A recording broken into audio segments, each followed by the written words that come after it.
Hi everybody, my name is Rafi Moshe, founder and CEO of StoriedLife.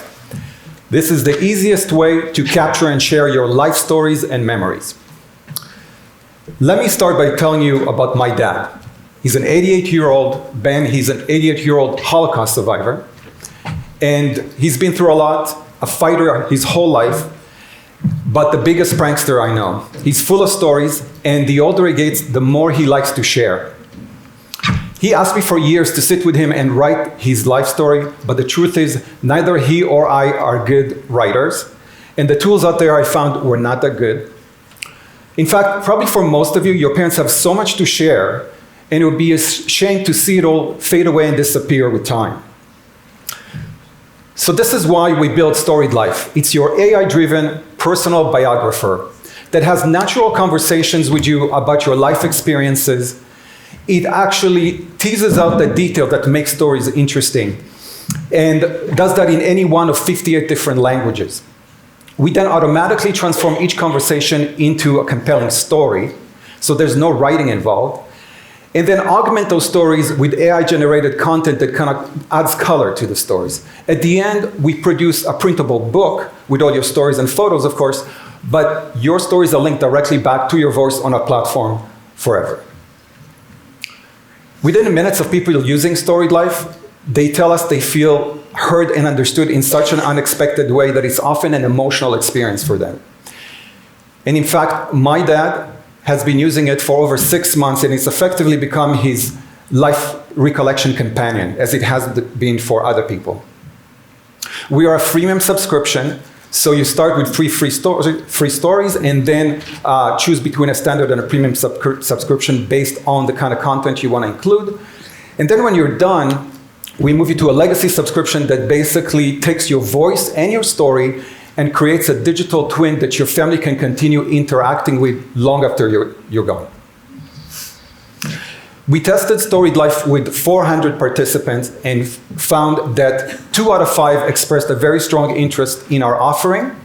And of those, over half are willing to pay our subscription fees. So if you apply that to the North American market of 39 million seniors with smartphones, you're looking at a target market of over 8 million users and $1 billion opportunity.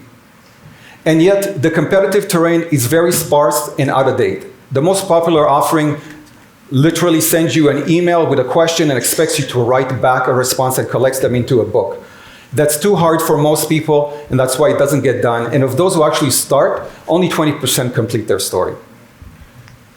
So we're going to disrupt this market and make this so much easier for everybody. We are, according to our research, we found that the Ancestry.com users, there are 25 million of them, are just ripe for our offering. We are already working in partnerships with companies in the retirement and senior care space. So Baycrest, Chartwell, and Amica are the first ones we're working with. And even on the affiliates side, we're looking to work with brands that want to have an authentic, deep connection with seniors and their families. Beyond the current market we're focusing on, there's many ways to grow.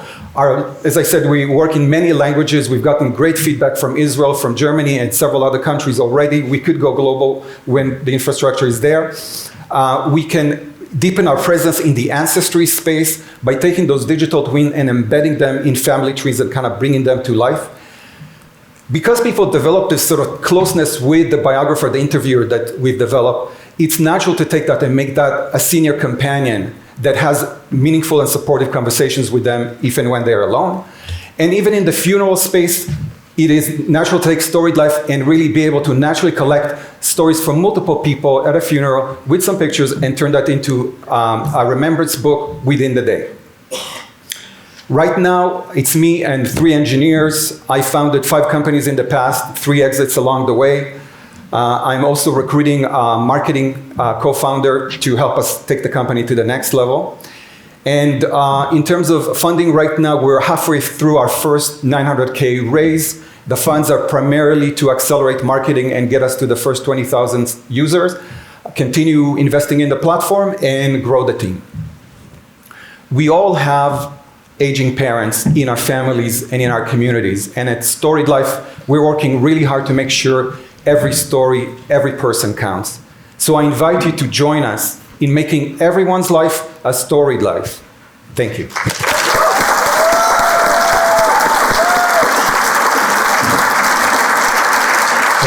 Thank you, Rafi. First of all, Ben Sion, your father's story has to be told. As kol hakavod, and the story needs to be told.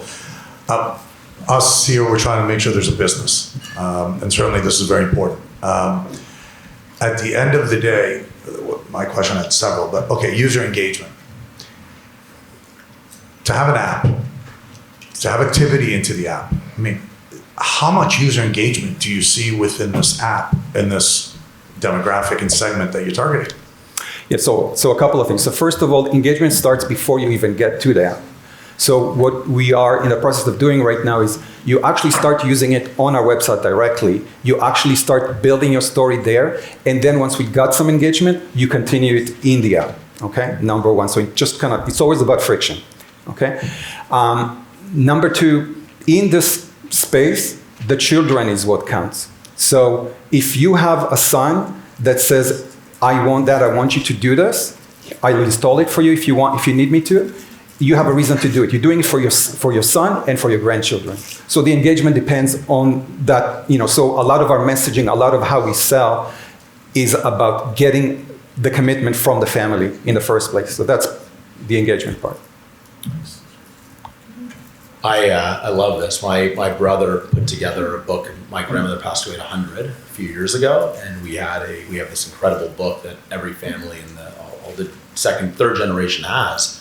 So I see the value, and I see exactly that it's the kids and the grandkids, but also like my mom and her generation certainly are on their phones all the time. My mom has 7 Instagram followers. So she posts every 15 seconds. So 6 more than mine. She would love this story, to be able to share the story. I think I think your angle on I'm not really asking a question, I just think it's really interesting. I think the angle around the home care and spaces, and I think you're right on that. Like the nurse next doors of the world, they're trying to engage at a very meaningful, empathetic level. Yes. Yeah, I guess I'll come back to an actual question in a minute. That's all right.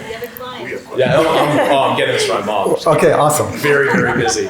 Yeah, I also love the concept. How do you think about your moat long term, and what's to stop somebody else from copying this? 100%. So it's very easy to kind of get lost in features. So I can give you a long list of why we will be different than it. But at the end of the day, an app is an app, and so on. I think partnerships really matter here. Okay, so it is. To scale, it has to be a channel and partnership business. So that's why we're focusing right from the start with Baycrest and other places. We are doing the direct side to kind of start the sales side and seed it, but the growth will come through the channel side. So retirement communities, senior care centers, there's also a clinical component to it. So on the memory care side, so you start maybe 5 years earlier, and then we already have on the drawing board a module for memory sort of exercising or scaling. So there's a lot of different aspects that have nothing to do with the app itself. It's the strategy around channel and partnership. Did you mention before that the AI will be ingesting components into the story? Like, is there a risk for, like, is it, my mom tells her story, but then when my eventual grandkids are reading their great-grandmother's story, there's going to be like made-up components? Is that no, there's no made-up components, okay. but it's a matter. So most people don't know how to tell a story. So it's a matter of taking the conversation and rewriting it in a way that is more compelling. You're not inventing anything, but the skill of writing is not something that everybody has.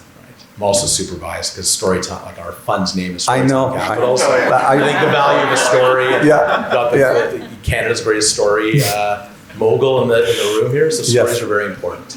And you obviously noticed that, stories at the end of the day, and I'm amazed myself because I've been mostly on the B2B side, it really is about emotions. And it's amazing how when you tell something right, you're no longer talking to the phone, you're no longer talking to an AI, you're talking to yourself in a way that otherwise you don't allow yourself.